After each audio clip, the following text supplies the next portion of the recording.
Olá, amados. Eu sou a doutora Cláudia Patrício Costa. E hoje o programa Ponto de Encontro tem a satisfação de receber a honra de receber uma colega, uma advogada brilhante. Ela é a vice-presidente da Ordem dos Advogados do Brasil, aqui do DF. Ela é a doutora Lenda Tariana de Faria Neves. Doutora Lenda, eu queria só lembrar a vocês que esse programa ele é transmitido pela TV Vinsérie. Basta que você digite aí, para você ter na TV convencional, TV Vinsérie ao vivo, em seu navegador. Para assistir em uma TV... caso você perca o programa e queira assisti-lo, ele também será disponibilizado pelo YouTube. Basta que você coloque lá. Lembrando que você pode acessar o canal através do link www.tvvinserieaovivo.com em qualquer equipamento. E se você perder, veja no YouTube TV Vinsérie. Doutora Lenda, transmita nossos cumprimentos, né, ao doutor Délio, né, Lins, nosso presidente, né, muito bem votado, por sinal, muito querido por toda a nossa classe.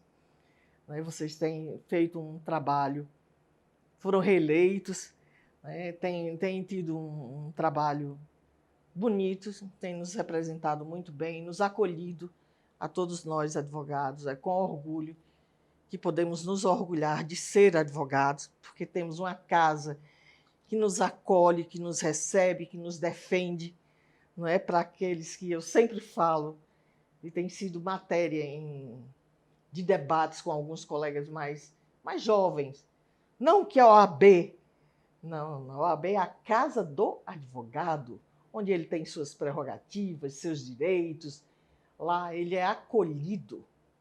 Se você é um bom profissional, um bom técnico, ela também te prepara. Nós temos a ESA, ela está lá para te capacitar. Então, se você pensa em fazer cursos, pense também que nós temos uma escola superior, tá? De advocacia que é de grande capacitação, para não comprometer a técnicas, para que você nos represente brilhantemente. Então, é importante. Para a doutora Lenda,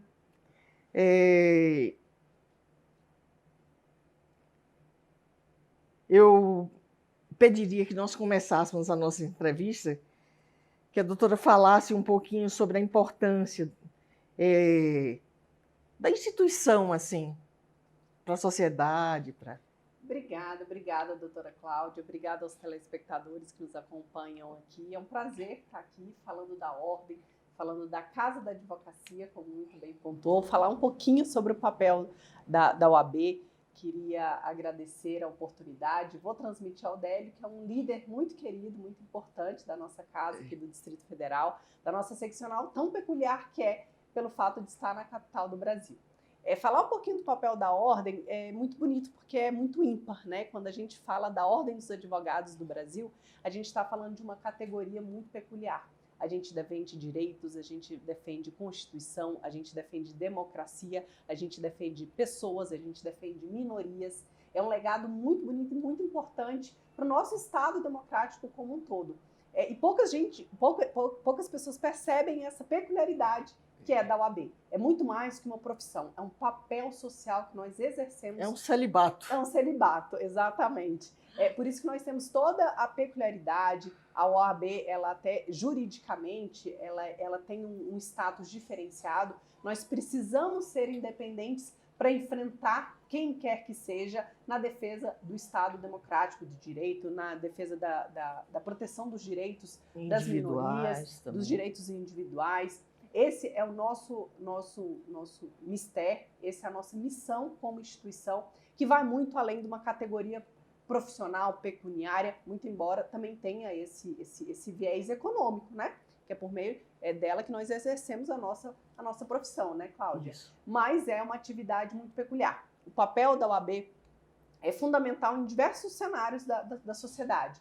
Então, quando se fala em saúde, nós temos a OAB. Quando se fala em educação, nós temos ali ao lado a OAB. A OAB tem um papel social muito importante, sempre em proteção dos direitos, em proteção da lei, em proteção das individualidades de cada cidadão.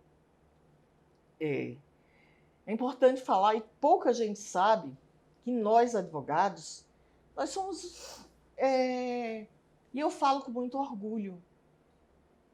E eu tive o privilégio de, recentemente, entrevistar um renomado, ele está aposentado, está exercendo um elevado cargo, mas ele fazia questão de dizer, ele foi um advogado, um AGU, mas ele fazia questão de dizer, eu sou advogado, eu sou um advogado. Gente, eu fico emocionada, porque isso fez parte da minha vida. Eu respirei direito, isso a minha vida inteira. Aos 12 anos eu já estava dentro da OAB da vida. Eu já fazia parte da casa, eu já lidava com isso, então isso fez parte da minha vida, faz parte da vida da minha família. Então, eu, com muito orgulho, então, ferir a classe em si, fere a mim como pessoa. E eu gostaria de me orgulhar, eu espero. Eu ainda estou hospitalizada e quero até uma informação para vocês. Quando alguém mitiga algum direito ou lesa algum direito de um profissional, de um advogado, no exercício de sua profissão, ele fere a mim como pessoa, ele vem na minha jugular. Isso é inadmissível, isso é inerente a todo e qualquer advogado que o fez por vocação.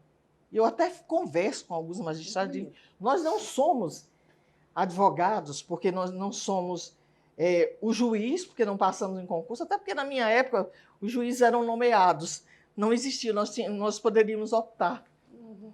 E eu escolhi e espero, até o último dia da minha vida, estar trabalhando no âmbito do direito. Eu estou internada ainda, pessoal. Eu sou aquele caso, né, que estava fora, eu estava em Londres quando fui acometida de Covid. Eu fui a primeira paciente. Diziam que eu trouxe Covid para cá. Não é bem verdade, mas é que eu relato para vocês meu agradecimento e apoio que eu tive da OAB, dos inúmeros advogados, dos colegas que me ampararam, né, que foram, que iam até, todos contribuíram de uma forma, muitos, de forma direta mesmo. Então, de forma alguma, um advogado está desamparado. Nós, na nossa casa do advogado, como diz, ela nos abraça, nós nos sentimos queridos.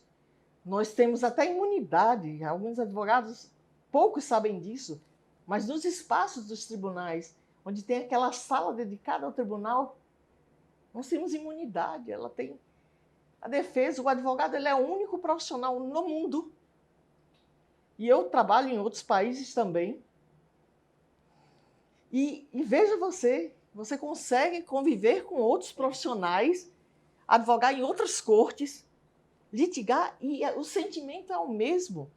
É muito parecido com a medicina, porque eu me considero médico. Eu sempre digo, nós somos o quê? Médicos da parte mais importante do homem. Ou de uma empresa, que é o bolso, que é sua vida, sua saúde financeira, econômico-financeira. Nós somos essenciais, sim. Isso é importante saber, que nós temos uma casa que ela é diferente das outras instituições que existem e não amparam, onde nós temos um amparo total. Total. Olha, Cláudia, você contando um pouco sobre a sua paixão pelo direito, quero compartilhar com vocês uma situação que aconteceu comigo. Eu hoje estou na condição de vice-presidente aqui da OAB aqui do Distrito Federal, mas há 10 anos eu estava no semáforo lá numa cidade chamada Samambaia, cidade satélite aqui de Brasília, vendendo mexerica no semáforo para eu conseguir pagar minha faculdade de Direito. Nossa. Então, quando eu peguei a carteirinha da OAB, a sensação de vitória foi imensa. Essa sensação que me move até hoje, esse sentimento de orgulho, de carreira, de realização que me move e que me faz ajudar jovens a conquistarem, se orgulharem, viverem com muita dignidade, muita nobreza da carreira, por mais que a gente tenha sofrido para chegar até pegar a carteirinha na mão. E certa vez, quando eu estava no meu primeiro estágio, e naquela época tinha um período em que você ficava entre o tempo de aguardar a emissão da carteirinha até você efetivamente, você se formar e você pegar a carteirinha, demorava ali uns 4 meses. Então você não era nem estagiário e nem advogado. Então você ficava ali num limbo. E foi nesse limbo que eu fiz um estágio. E quando eu estava nesse estágio, na expectativa de já me tornar advogada e assinar minha primeira petição, o dono do escritório me chamou e falou o seguinte: olha, Lenda, a sua carteirinha está em vias de ser expedida, mas eu vou pedir para você suspender a sua carteirinha da OAB. E aí, naquele momento, eu fiquei em choque. Não entendi, eu fiquei assim, chocada mesmo, sem entender. Eu falei, mas por quê? Ele, não, porque aqui é uma razão muito simples. Eu sou advogado do escritório, você elabora as petições, mas só um advogado precisa assinar a peça. Eu não preciso da sua OAB para assinar. Então não faz sentido eu te pagar como advogado, uma vez que sou eu que assino. Então você fica aí sem assinar as peças com a sua OAB suspensa por 1 ano, um tempo aí de estágio, e depois de 1 ano a gente vê se reativa aí a sua OAB e você tira a sua carteirinha. Naquele momento eu fui pega assim de surpresa e acho que é por isso que hoje eu estou na ordem, é por isso que eu luto pela valorização da advocacia, e aí para mim tudo parou. Quer dizer, eu que vendi mexerica no semáforo para conquistar... Ele não te chamou para sócio? Ou não te contratou e não queria contratar como advogada? É porque financeiramente não era viável para ele ainda me contratar como advogada, perceba. E aí, naquele momento, sofrendo uma violência, que isso é uma violência à nossa profissão, à nossa carreira. Moral. Moral, exatamente, uma violência moral que a gente sofre ali. Passou um filme pela minha cabeça. O que eu quero como advogada? Eu não quero assinar petições. O nosso papel não é assinar petições. E aí é que está a grande diferença. Eu não servi, por óbvio, aquele advogado porque ele não procurava uma advogada. Exatamente. E aí a gente tem que perceber o nosso papel diante da sociedade. Nós não somos mero assinadores de petições. O nosso valor vai muito além. Muito além. Muito além. O dinheiro é um fruto. Olha, eu falo isso, eu me emociono. Porque quando a gente compreende o valor da nossa profissão, quando a gente compreende o valor da nossa carreira, ela extrapola a minha atuação como advogada, ela transcende para o colega que está ao lado, para o colega que precisa do apoio, para o colega que teve o direito violado. Como bem pontuou a doutora Cláudia, quando um advogado tem um direito violado, não é ele só que está sendo prejudicado, é toda a advocacia, toda a categoria. E por isso eu tenho que me levantar. Exato. Eu tenho que lutar por esse advogado, porque lutando por ele eu valorizo toda a nossa classe. Amanhã, nós faremos uma homenagem lá na Ordem dos Advogados do Brasil às mulheres advogadas pelo dia 15 de dezembro, que é o Dia da Mulher Advogada. E será homenageada uma advogada, uma mulher, que no exercício da sua profissão, ela estava advogando, e o assunto ali tratava de determinada atuação dela dentro de um órgão, como é que fala? Um órgão religioso, para não falar especificamente o que é, para um órgão religioso.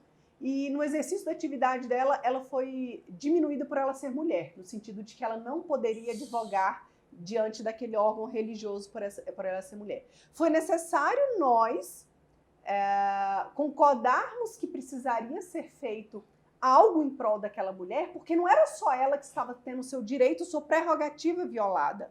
Todas as mulheres estavam tendo as prerrogativas violadas. Então, a gente se levanta e a gente defende, não só em defesa daquele caso concreto, mas hoje a gente homenageia aquela mulher, porque o ato dela transcende a própria pessoa, e a advocacia, ela faz transcende. Ela faz isso acontecer constantemente. Hoje eu estou aqui, eu falei para vocês uma expressão, na condição de vice-presidente, porque ela extrapola a mim, que sou Lenda.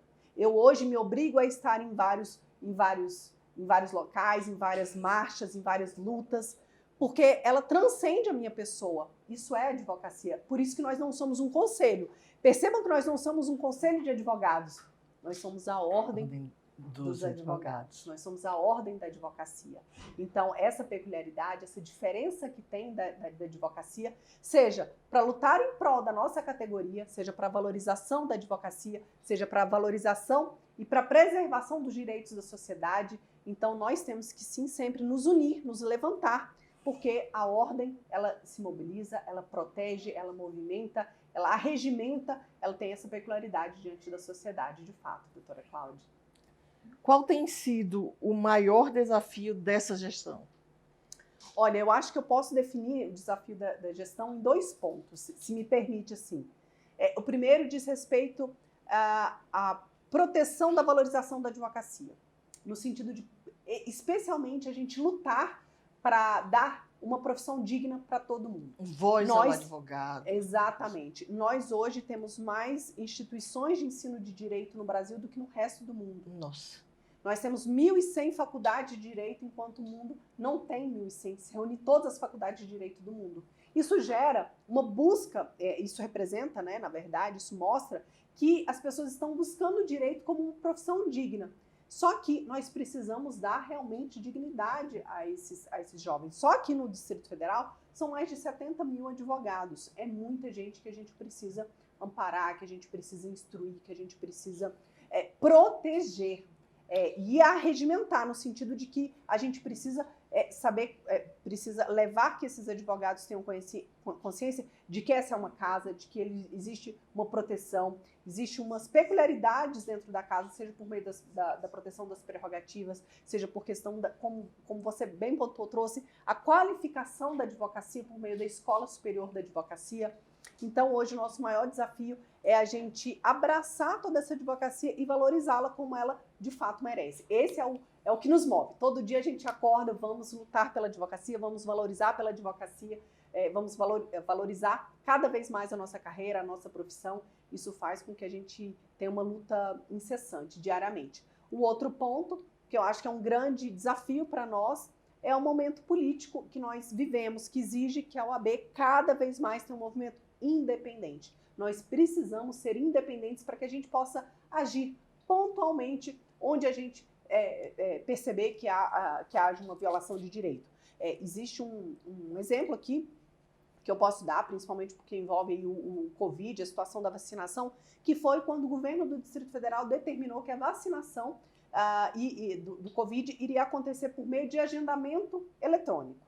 Ora, nós sabemos que a sociedade, nem todos têm acesso, existem idosos, crianças, famílias que não têm acesso, não sabem como agendar, e às vezes agendou, não deu certo, não conseguiu. Olha o lado social da OAB aí, gente. Exatamente. Então, percebendo a dificuldade, o problema que isso ia gerar, quer dizer, um óbice para que a pessoa possa se vacinar, você exigir que ela vá fazer um cadastramento, um online, alguma coisa assim. Não. Nós, por meio das nossas comissões, que são mais de 100 comissões temáticas dentro da OAB, nós lutamos, havíamos uma ação civil pública para que o governo derrubasse essa medida, e de fato ela foi derrubada, e toda a população do Distrito Federal pôde se vacinar sem ter que fazer agendamento prévio, algo do tipo, bastaria a pessoa querer se vacinar. Veja que nós derrubamos óbices porque a gente faz realmente esse monitoramento da sociedade por meio das comissões.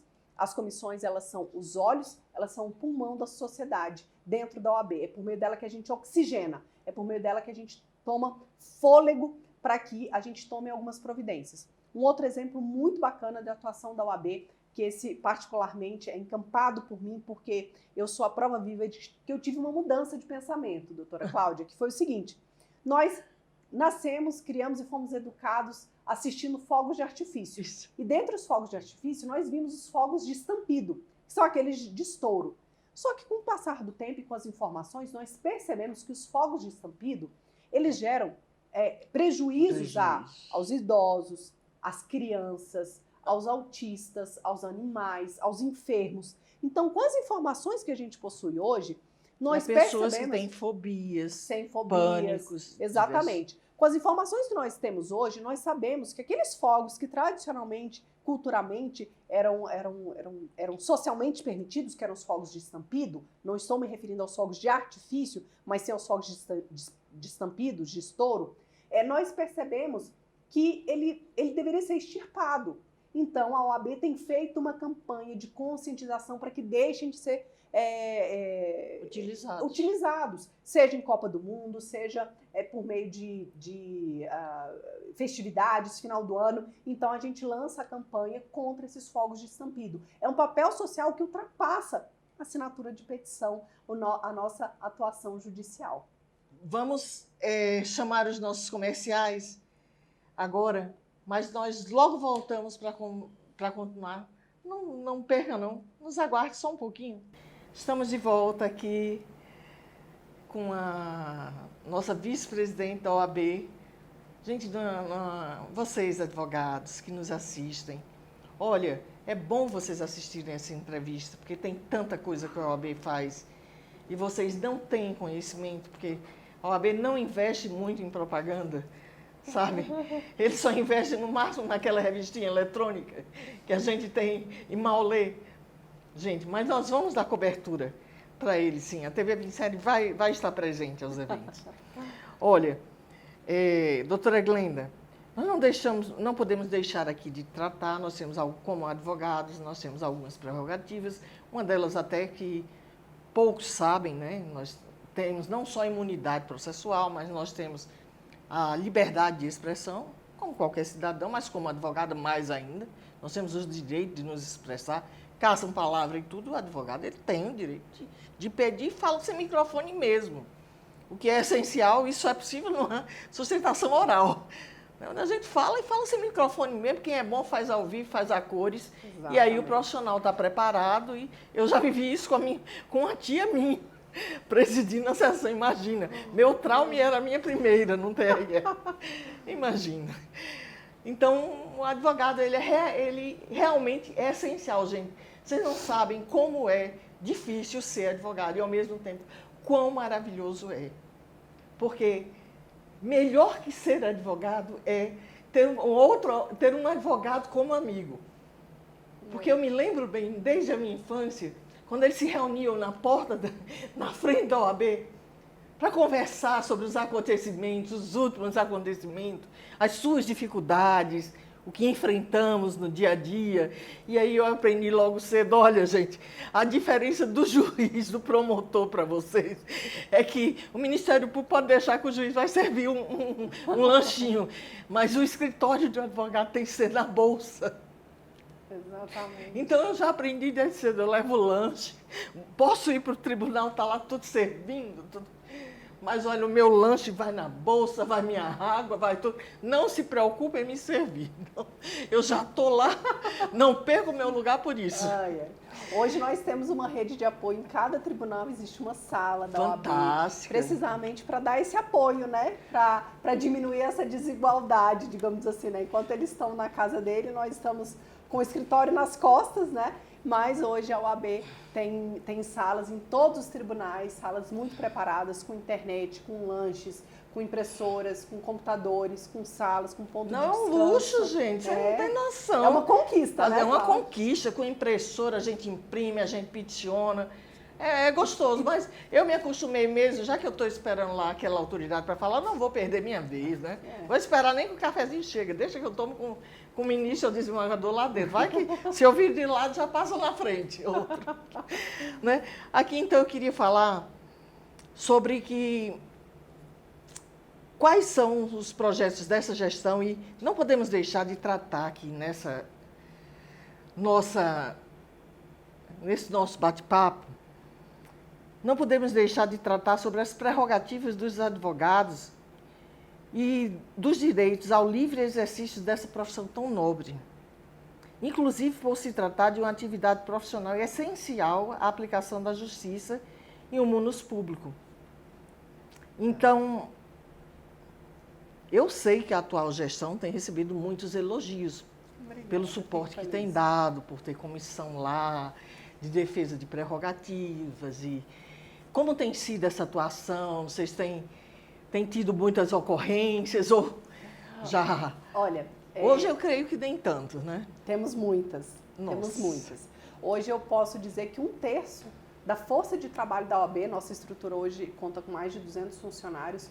Hoje, mais de 30% dessa estrutura é exclusivamente por conta das prerrogativas que são diariamente violadas. Isso porque nós estamos na capital do Brasil em pleno véspera de 2023, né? Ou seja, era para a gente não imaginar que as violações aos direitos do exercício da nossa profissão ainda acontecessem, mas elas acontecem dioturnamente. O que nós criamos? Um plantão das prerrogativas. Hoje, 24 horas por dia, qualquer horário, você pode estar de madrugada em uma delegacia, não teve acesso aos autos, você teve qualquer violação, você pega o telefone e um advogado vai até plantonista, você, gente. plantonista, vai até você imediatamente. A gente não permite que as prerrogativas aconteçam. É claro que não depende de nós que elas aconteçam, mas você não vai passar por isso sozinho. A OAB vai estar lá para defender, para desagravar. Para você ter uma ideia, um advogado no exercício da profissão dele, lá em Planaltina, foi algemado no braço e no pé por horas a fio. A OAB teve que intervir, aconteceu o desagravo, então tem toda uma movimentação e hoje o profissional que ele é desagravado afeta a carreira dele. Então nós estamos começando a incomodar, né? Eu acho que esse é o espírito. Não adianta só a OAB ir lá fazer o desagravo, foi para a porta daquele determinado órgão, colocou faixa, bandeira, falou sobre os direitos, falou do quanto isso não pode acontecer, mas hoje isso afeta a carreira daquele profissional. Existe um banco de dados nacional daqueles que violam as prerrogativas e ele passa a ser pontuado negativamente. Então, ele não tem promoção, ele não tem uma série de benefícios que eventualmente ele teria. Então, essa é uma conquista realmente que a OAB teve junto aos órgãos mesmo para coibir a prática. Gente, eu estou emocionada. Eu vou juntar mais outra conquista nossa. Eu não posso deixar. Diante de tudo isso, eu aproveito essa entrevista para dizer o que ela não disse, tá?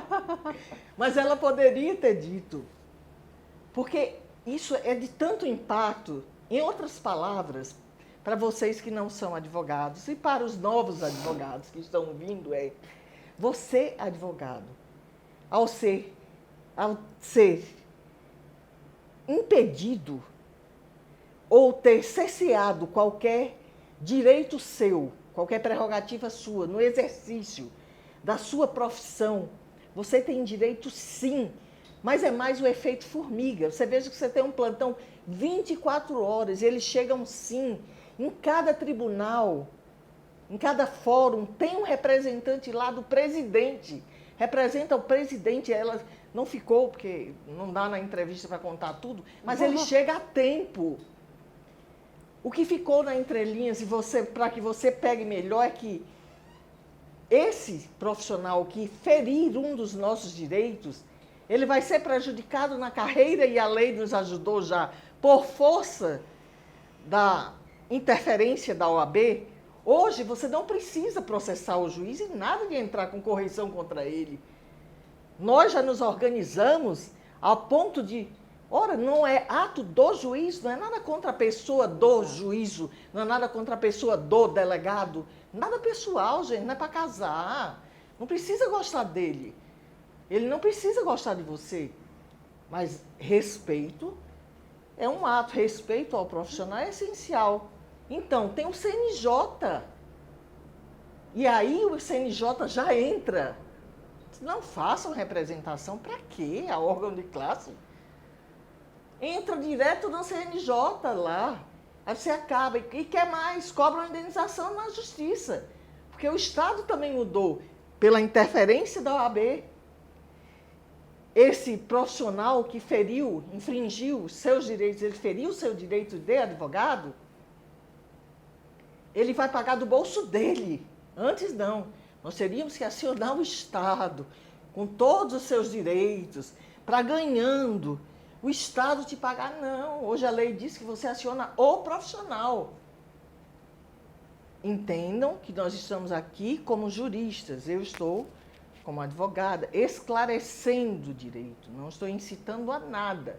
Apenas falando do direito em si, como norma e como direito. para que vocês sintam orgulho.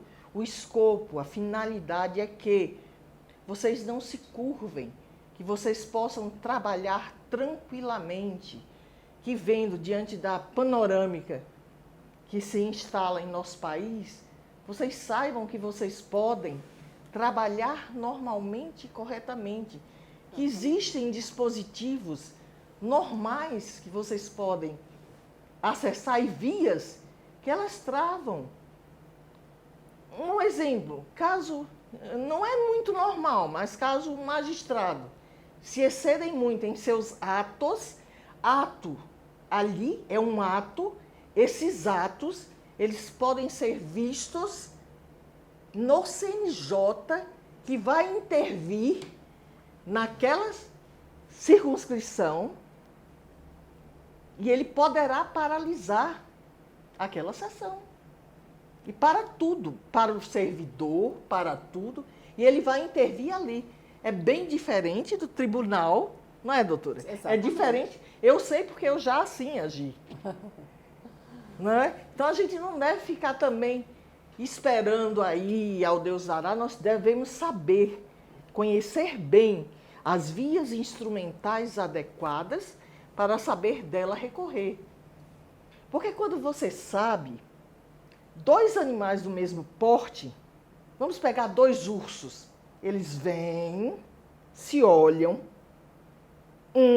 rugem, pode dar uma cheirar, mas eles não vão para o embate. Eles se recolhem, cada um, eles se respeitam. É apenas para que vocês se deem a respeito, se imponham. Não vá desrespeitar ninguém, não aconselho ninguém a desrespeitar profissional algum. Se alguém for indelicado, não responda a mesma indelicadeza. Deixe quem for mal educado for, quem for indelicado for, a pessoa pode estar num mau dia, respeite. Se você é um profissional confiante e competente, você não vai se incomodar com isso.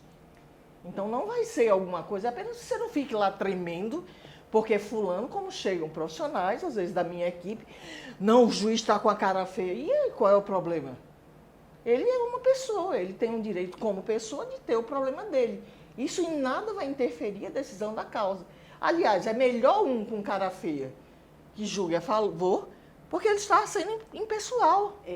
Doutora Cláudia, nós, no papel da OAB, e agora há pouco a gente falava sobre os desafios da ordem, um deles é de que a advocacia conheça realmente os seus direitos e as suas prerrogativas. Você só consegue identificar uma violação de uma prerrogativa se você conhecer quais são essas prerrogativas.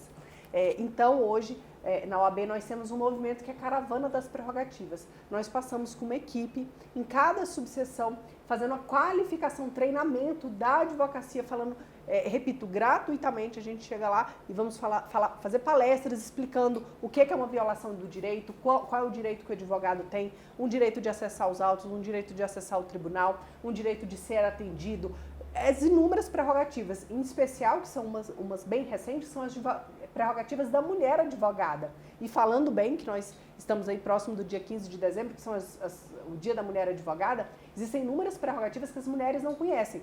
Recentemente aconteceu um julgamento em um tribunal aqui do Brasil, em que uma mãe amamentava o seu bebê. E durante, logo após a sustentação oral, o bebê, que deveria ter aproximadamente 2 meses, ele fez um barulhinho ali. E ela foi repreendida pelo desembargador, dizendo que o lugar da criança não era ali, que o cachorro deveria ficar no lugar correto, assim como a criança deveria ficar no seu local. Isso é uma clara violação legal, é uma violação à prerrogativa. A mulher lactante, a mulher advogada, a mulher mãe, ela tem direito a uma preferência na sustentação oral, ou seja, eu posso chegar no tribunal e exigir que eu seja atendida, que o meu processo seja julgado em primeiro lugar. Essa é uma prerrogativa que ela não pode ser violada, da mesma forma que no exercício da minha profissão, eu sendo lactante, eu tenho o direito de amamentar o meu filho, está na lei. Você já imaginou? Deixa eu fazer aqui um detalhe, porque eu um dia também amamentei, eu já estou próxima de ser avó, mas para a mulher que está amamentando, chegou o horário de amamentar, sofre a mãe e sofre a criança. Ela vai ter os seios doloridos, ela vai passar um vexame, porque ela vai molhar toda a roupa. É um vexame total. Você não precisa, isso não deveria ser nem uma prerrogativa, isso é um direito, mais do que humano. Isso é um direito até... eu não sei. Tá no dispositivo da lei mesmo. Isso é mais do que humano, você deveria ser gente. É muito triste até isso ter que estar na lei para ser cumprido. O que dirá uma violação da lei? Você já pensou? A origem dessa lei, não sei se a doutora Cláudia sabe, a querida Daniela Teixeira, que é advogada aqui no Distrito Federal, ela estava sustentando aqui em Brasília, ela estava grávida de 7 meses, ela aguardava a sustentação oral, ainda não existia essa lei, e aí ela pediu preferência, porque ela sentiu dores, ela estava grávida, 7 meses, aguardando mais de 4 horas o julgamento, porque não tem hora certa para ser julgado. Nossa. E ela pediu uma preferência. O presidente daquela turma negou, falou que ela não era melhor e nem pior do que ninguém para ela pedir uma preferência daquela lá. Ela aguardou, então, salvo engano, 6 horas. Quando ela terminou de sustentar, ela foi submetida a um estresse tão grande, né? Ela estava com dores, ela já estava em trabalho de parto. Ela foi para o hospital e nasceu a Júlia Matos, prematura, de 7 meses.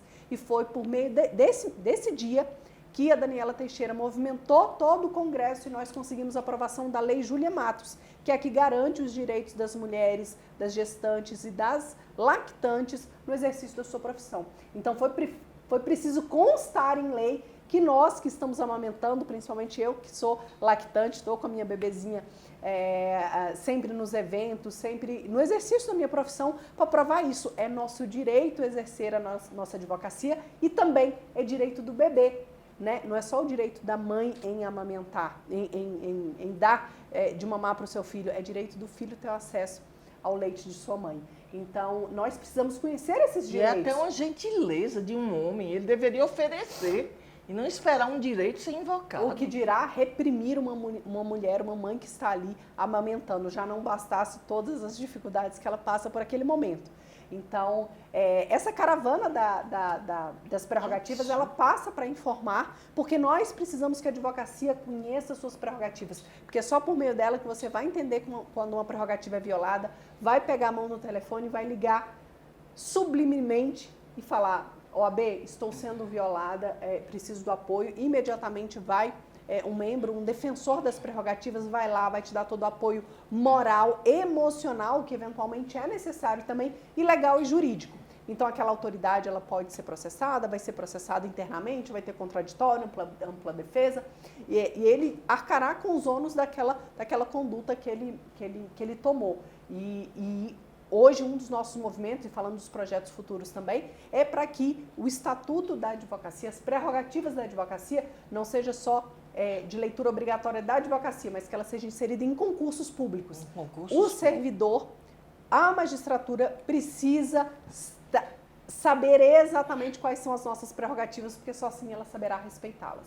Então, esse é um papel importante que nós aqui na OAB do Distrito Federal estamos movimentando para que seja alterado, para que os concursos públicos tenham realmente as prerrogativas na pauta dos concursos públicos. Um outro ponto importante também relacionado às prerrogativas é realmente o acesso. Hoje em dia, todo advogado tem acesso à prerrogativa, todo advogado ele tem nosso departamento de prerrogativas, dada a importância que ele foi alçado para a diretoria. Na reunião que nós fazemos, na reunião de presidentes, né, com as outras seccionais, eles invejam muito, porque a OAB do Distrito Federal é pioneira. Tem uma diretoria. Existe uma diretoria, porque ele é o grande status da nossa gestão, é a proteção das prerrogativas. Então, nós também alçamos as prerrogativas à diretoria, que hoje é conduzida pelo Dr. Newton Rubens, que é o nosso diretor de prerrogativas, que conduz corpo a corpo, diariamente, as violações que acontecem, infelizmente, aqui no Distrito Federal. E advogados venham a se empenhar nisso, e eu vou sugerir eu vou ter que encerrar aqui, mas nós voltamos só para complementar. Vamos chamar os nossos comerciais agora, mas nós logo voltamos para continuar. Não perca, não. Nos aguarde só um pouquinho. Voltamos. E agora, em resposta a vocês que não param de entrar em contato conosco, com a nossa redação, e fazem inúmeras perguntas aí, que são bacharéis em Direito e querem saber sobre o concurso, né, do exame de ordem. E eu vou passar a palavra para nossa vice-presidente, para que ela se pronuncie. Ela vai dar, na prática mesmo, o que vocês devem fazer. Vamos lá, nós temos aí duas categorias que são diferentes. Uma são os estudantes de Direito que ainda não se formaram. Para eles, eu gostaria muito de falar, e é a grande queixa de todo mundo que se forma, que é o seguinte: eu devia ter me preparado antes. Então, para você exercer a advocacia, não espere ter a carteira da OAB na mão para você começar a se preparar para a advocacia. Você tem que se preparar desde o primeiro semestre da faculdade. Tenha uma visão sobre a carreira que você quer, sobre a carreira que você deseja. Eu me recordo que há alguns anos a gente desejava concurso público e bastava ir lá e fazer um concurso se era aprovado ou não. O que eu vou fazer com isso? Exatamente. E com o passar do tempo, o concurso público se tornou extremamente concorrido. E hoje, para você ser aprovado em um concurso, você tem que estudar ali 3, 4 anos. E com a carreira da advocacia não está diferente. Durante muito tempo, você bastava querer ser advogado, você ia lá, prestava o exame e era aprovado. Hoje, você precisa se dedicar efetivamente a passar no exame e a exercer a advocacia, que também existe uma diferença muito grande entre você estar habilitado para advogar e você estar capacitado efetivamente para advogar. Então é preciso ter consciência que precisa se investir na carreira da advocacia, investir intelectualmente, investir em qualificação, em comprometimento, em estudo. E eu recebo muitos jovens, eu dedico grande parte da minha carreira a auxiliar os jovens no início da carreira deles, assim como eu tive as dificuldades, como eu já relatei aqui no começo. O grande X da questão é: não faça nada que seja diferente de reunir todos os seus esforços para passar no exame da ordem. Então não é momento de você estagiar, não é momento de você tentar trabalhar em outros... Porque às vezes a ânsia de você já ser um bacharel, você já quer trabalhar e você não tem nem a carteira de advogado ainda. Então a minha dica é essa: faça como se fosse um celibato para que até que você consiga aprovação. Ela virá, com o tempo ela virá, confie nisso, acredite nisso. Pode ser no primeiro exame, no segundo, no terceiro, a aprovação virá a depender da sua dedicação. O que você não pode é compartilhar, ficar equilibrando às vezes os pratinhos, e aí você não consegue nem uma coisa, nem desenvolver numa profissão e nem passar no exame da ordem. Então o meu conselho é esse: seja para o jovem estudante de Direito começar o quanto antes, e para aquele bacharel ele focar com todo o gosto, com todo o gás, com toda a energia, que a aprovação vai vir certamente. Ela não é nenhum exame... muito pelo contrário, é um exame que aprova muita gente, é só dedicação e tempo. Não se assustem com o tempo, vai com tudo. Perfeito. E para aqueles que não fizeram estágio antes, não? É preciso ter uma consciência que o fato de você não ter feito estágio, e eu sou prova disso, porque eu nunca tinha feito estágio durante a minha graduação, porque como eu comentei com vocês, eu trabalhava durante o dia para pagar minha faculdade à noite. E eu me sentia muito incomodada, porque às vezes as pessoas não julgam, né? Como assim você não fez estágio? Eu não fiz porque eu não podia.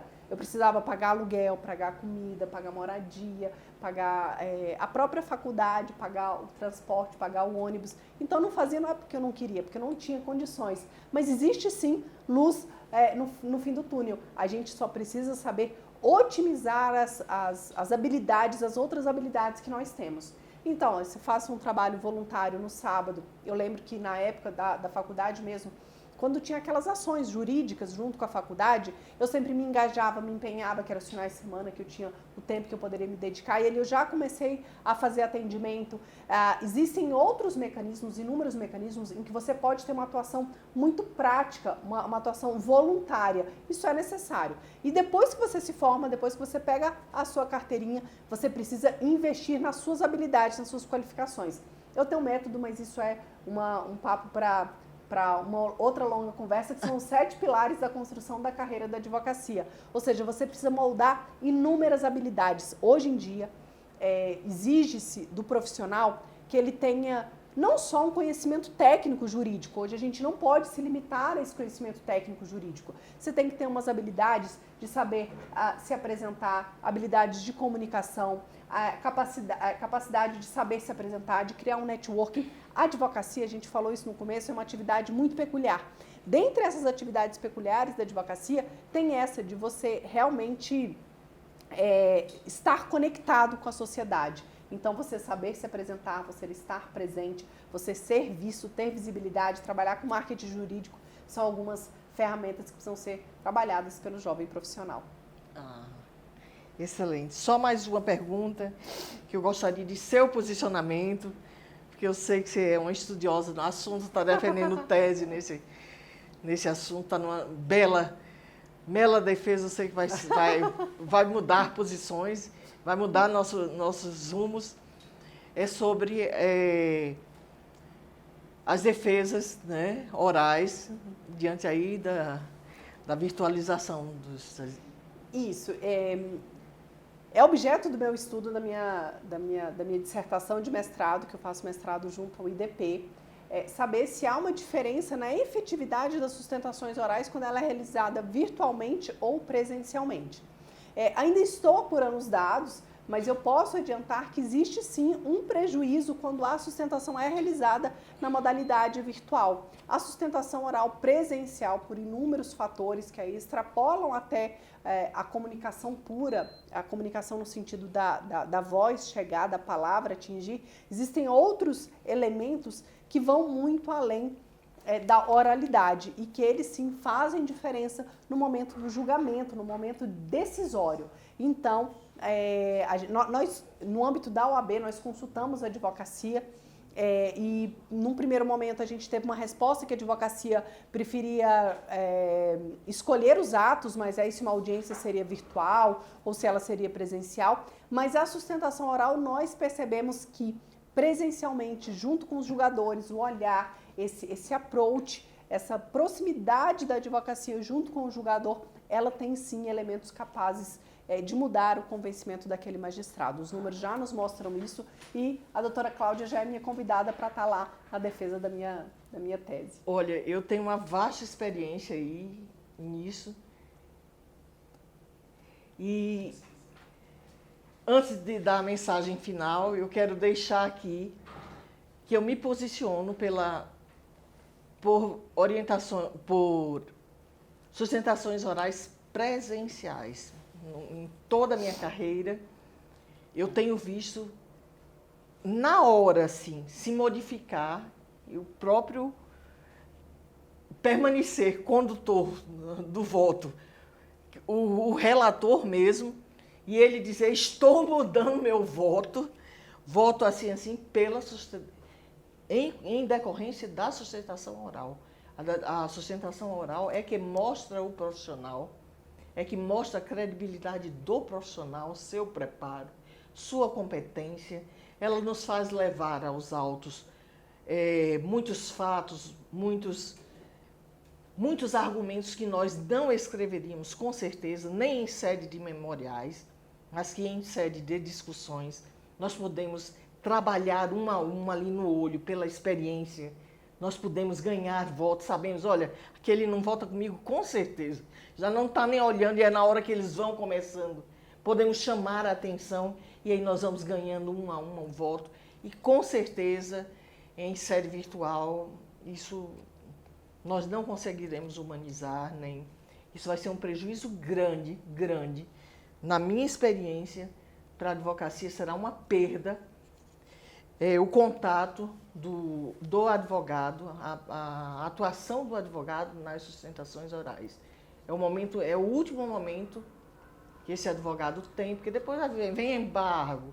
Mas embargo de quê? Embargo seria de algum vício procedimental ali, endoprocessual. Não vai mais para mérito, você não vai discutir mérito em sede. A gente não pode dispensar um momento tão... Você ganha ou perde em sede de sustentação. Eu tenho muitos anos de tribunal, muitos anos atuando em todas as esferas e digo, a sustentação oral por um bom profissional, por um profissional preparado que conheça da causa e leve fatos, faz toda a diferença. Então, eu gostaria de dizer, gostei muito da tese e me posiciono a favor dela. Obrigada, obrigada, fico feliz. A sustentação oral é um dos momentos mais nobres de todo o processo, né?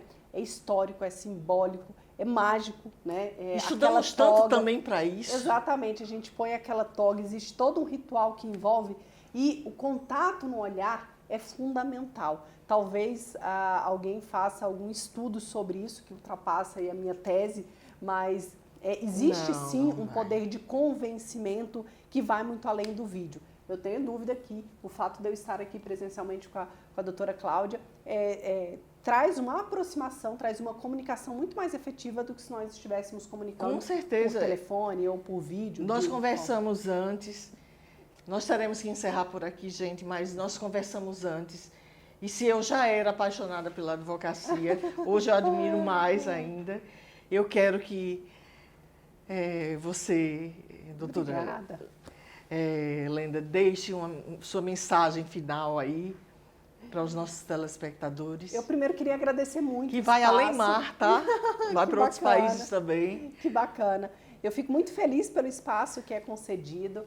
Eu convido a todos para que acompanhem o nosso trabalho, o trabalho da OAB. É muito importante que a gente se una na defesa da nossa categoria. Isso, quando eu falo da nossa categoria, da advocacia, para todos os advogados, para que eles se sintam abraçados, incorporados, mas também para aqueles que também não são advogados, porque quando você protege a advocacia, quando você fortalece a advocacia, toda a sociedade é fortalecida. Então, fico muito feliz de estar falando aqui com vocês. É uma honra falar sobre advocacia, falar sobre carreira, profissão. Tenho certeza que foi apenas o primeiro contato de muitos, viu? Muito obrigada a todos os telespectadores. Bem, o programa chega ao final. Nos despedimos por aqui. Espero que vocês gostem e vai lá, assista, vale a pena. Tchau, pessoal. Tchau, tchau.